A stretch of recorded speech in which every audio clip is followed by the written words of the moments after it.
Fluffy cat. And Panda. So let's talk about Smallville. Okay. What do you think about Smallville?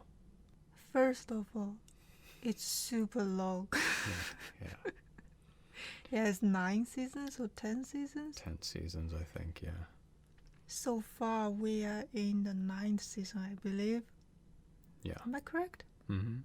Actually, my first thought is it's hard to believe that before the first original Superman movie, so many things have happened.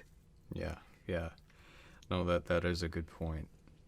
It seems like they've fit in a lot of things, which is nice. You know, you'd think like, oh, not much would be able to happen before he turns into Superman, but thankfully they really fill in some great characters and introduce these different, even new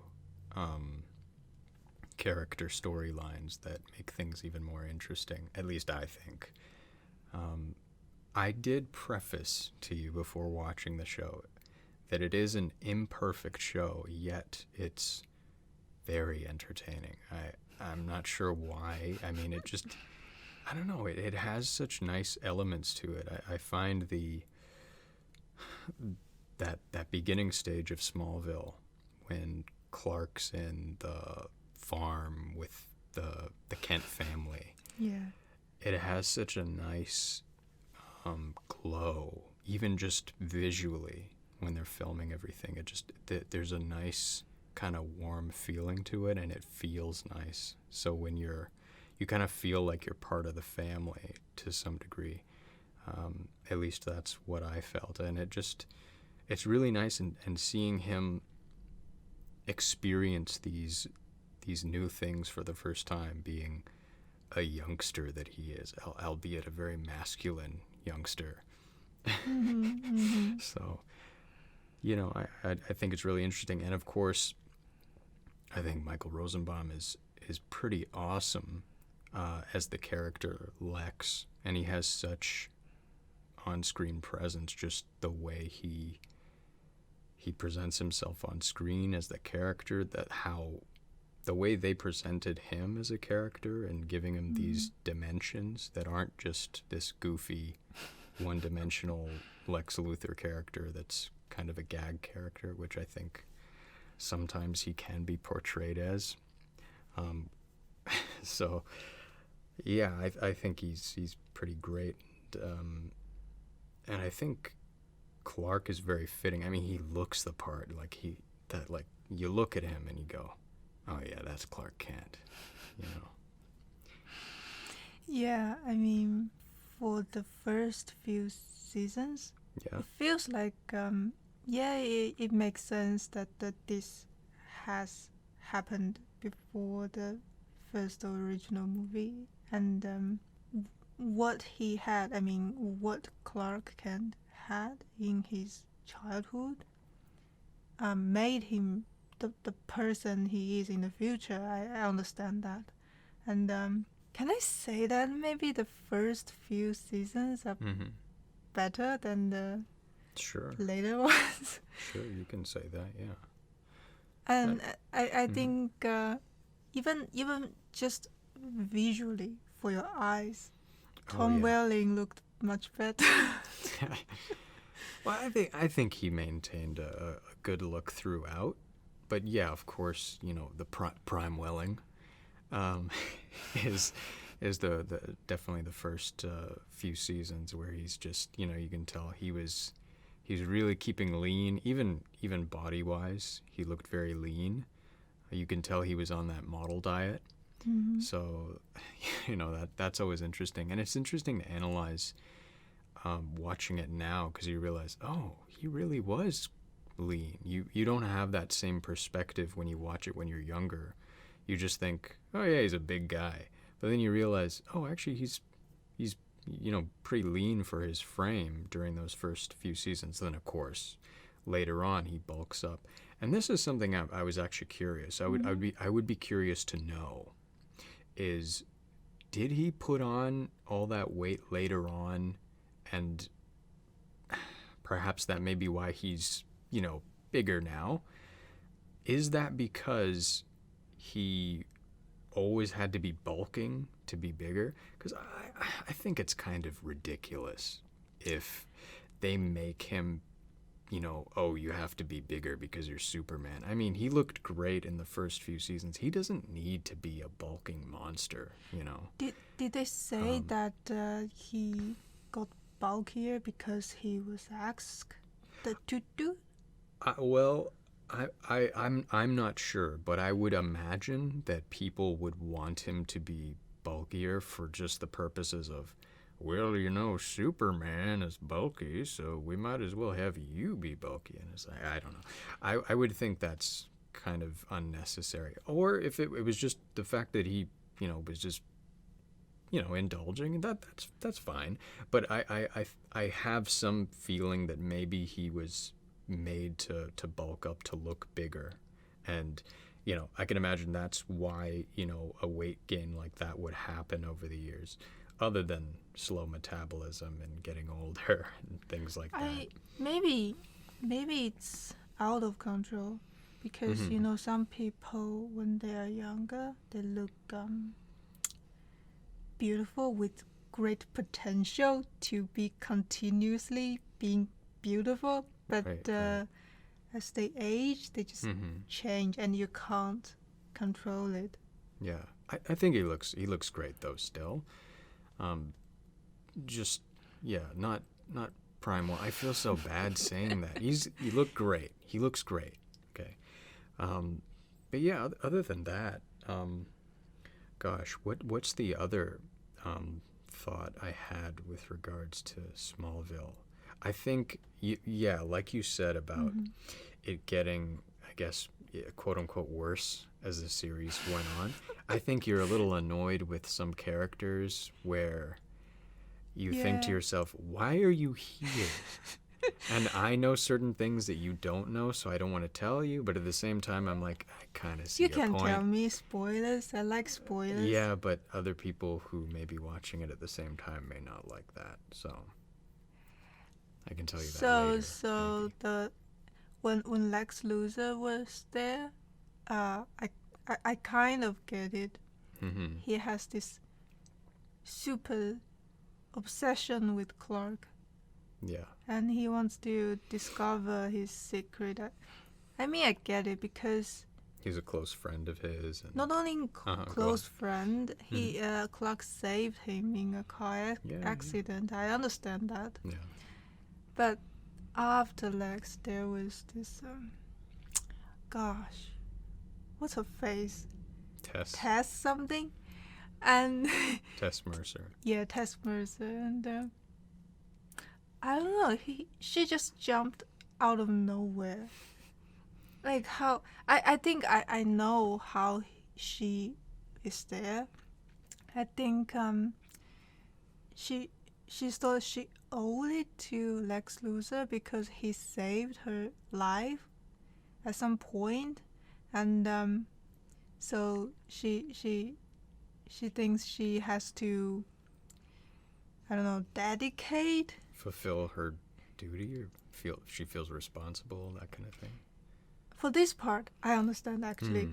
Okay. But after she found out that Lex Luthor put some, I don't know, nano camera or something into her brain. Yeah. And she was shocked. I understand this part as well. But you know what? Normally, after this part, people just want to quit and do something else, But but I don't know. She just acts like Lex Luthor, but she's not. And it annoys me. Like, she thinks she's so important. Like, she's so self-centered. She thinks she can save the world by playing a part in it. And you know what? What's that saying? With great power comes great responsibility. Yeah, that's it.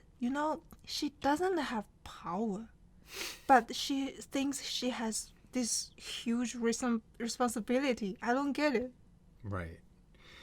Well, I think it's a character design as well. You know, she has Then that. it's a poor character design. Okay, well, in any case, it's similar to Lex Luthor. Obviously, you think Lex has more entitlement to have that personality and that sense of this is my responsibility and such. But yeah, so I guess that's just the way she is. And there may be more in store for you to find out about.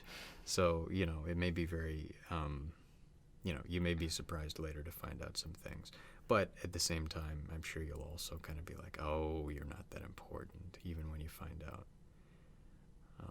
Sometimes, actually, I find when you critique these moments of the show, it reminds me of how Michael Rosenbaum will critique it. So I often will tell Panda, I'll often tell you, you know, Michael Rosenbaum would probably be like, "Oh God, what is this?" You know, and just kind of say this. Oh, that's just hokey. That's goofy. You know.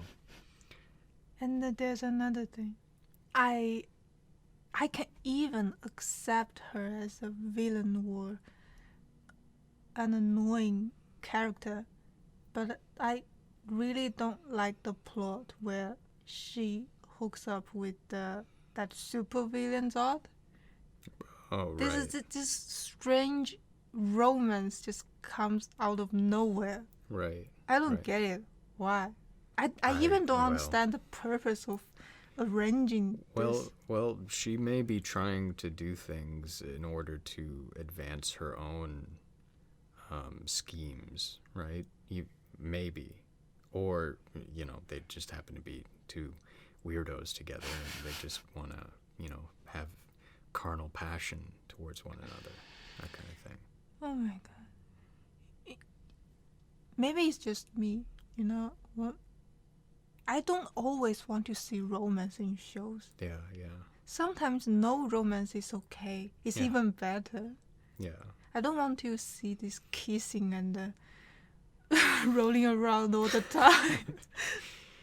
Yeah, that's fair. That's fair.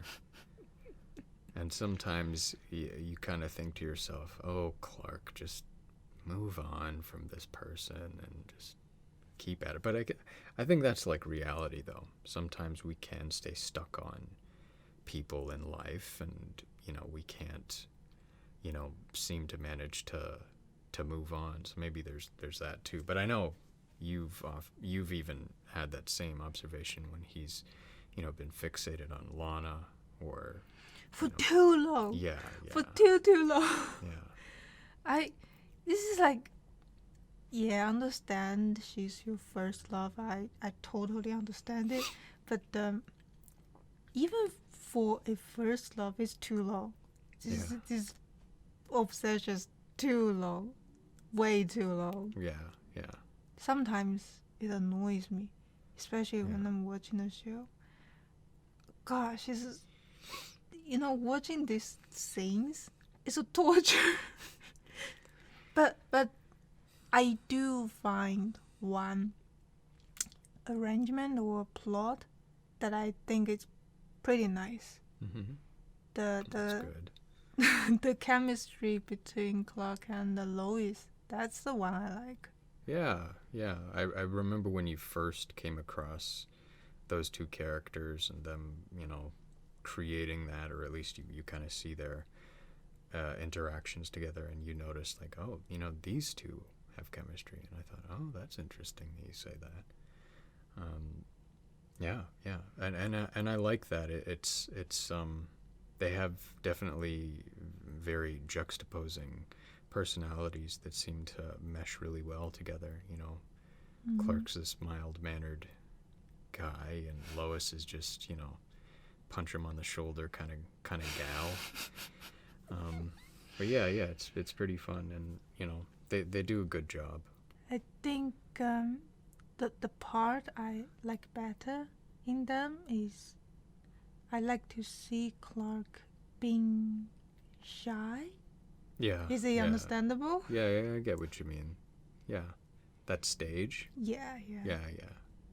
Yeah, I think it's important for people to see that too, because people deal with that in their lives growing up, and that fear and shyness. But also it's also entertaining to see that element of shyness and him interacting with whoever it is or whatever situation that he doesn't expect himself to be in, or the audience doesn't expect him to be in. So yeah. So, only one season left. Yeah.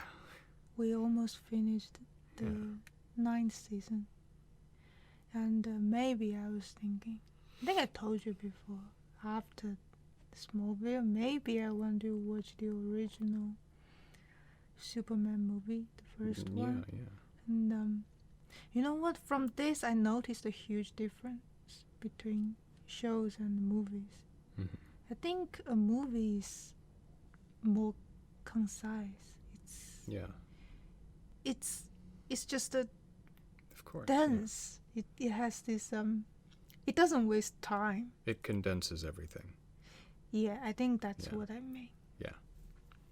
For shows, it's stretching too long. Right, but they also have to do that because they have to keep the show going. So it's always about finding different plots that they can explore and different stories and character development pathways and such. Okay. And I really hope to continue with, for example, How to Train Your Dragon after this. Yeah. I really like How to Train Your Dragon. Yeah. It's pretty good. But there's always a but. I don't know. I mean, it's from what I saw from the series, it's it's quite nice that you're in on the ride, but sometimes it's just kind of like, all right, here we go again, which is fine, It I just think the audiences are kind of, I don't know, maybe it's a little different for my taste. Maybe I should say that. It's just it's good, but it's not like, I don't know, there's something where it's just missing something, some elements. Otherwise, it's nice. It's a pretty fun show to watch. Yeah. Okay. Meow. Meow.